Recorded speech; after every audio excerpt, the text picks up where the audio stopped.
Iresaka ny tontolo ny taranja baolina lavalava indray sika manomboka eto ny fedinan'ny tompon-dakan'ny Ligna Lamanga na ho an'ny topoka 14 izany izay niditra teo amin'ny andro fahaefatra tamin'ity faran'ny herinandro ity ho fitinina aminao anatin'ny ity fanadihadiana ity ary ny voka-dalao tamin'ity faran'ny herinandro ity ny fihaonana teo amin'ny 3FB sy cheminot izany teo ihany koa ny fihaonana teo amin'ny Akady Fotsy sy Ikopa.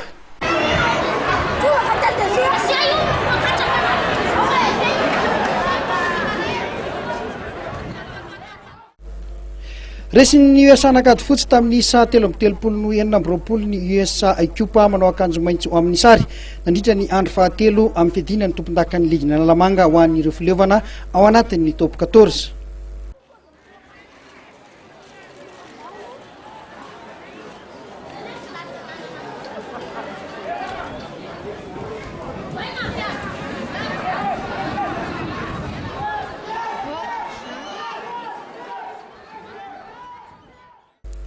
Raha nendry dalao tamin'ny ankapobeny dia azo lazaina ho ny fandanjatsara ihany ny lalaon'ny rotota. Tao anatin'ny 20 minitra ny fidirana voalohany dia ny fanakaiky hatrany ny isa teny amin'ny solaitra be. 10 minitra tsy ifarana ny fidirana voalohany dia nanindry mafy ny USA Akady Fotsy ka nahatonga baolina nety tanana indro misesy izay nitokon'izy ireo 4-20. Tetsakilan'izay dia niezaka nanohitra hatrany ny Ikopa ka dia natafiditra baolina 10 ihany koa tao anatin'izay fidirana voalohany izay.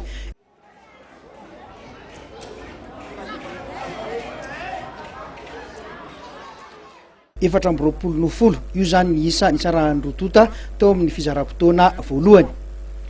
Teo amin'ny fidirana faharoa dia nanamafy ny isa efa azo ny USA Akady Fotsy izay hita ho nanamafy ny fiarovan-tenany ihany koa tetsy andanin'izay. Ny Ikopa kosa tetsy ankilan'izay niezaka nanafika hatrany ka natafiditra baolina maromaro saingy tara loatra izany ka dia nivoaka nandresy zany Akady Fotsy tamin'ity fihaonana ity.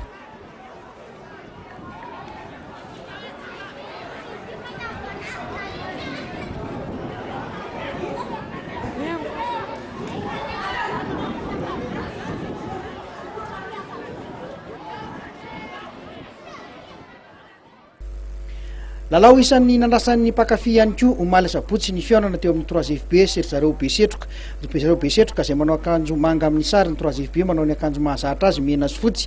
Resin'ny 3FB tamin'ny isa mazava 4/17 teto ny cheminot.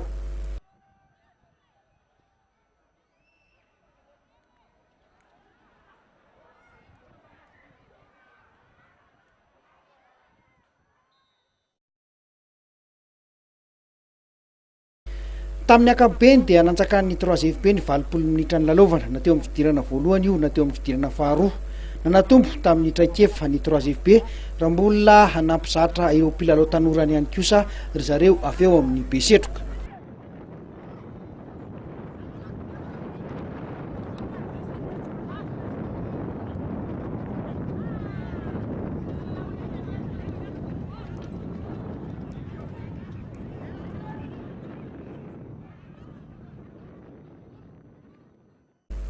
Toy izao ary ireo vokatra hafa nandritra ity andro fahatelo ity.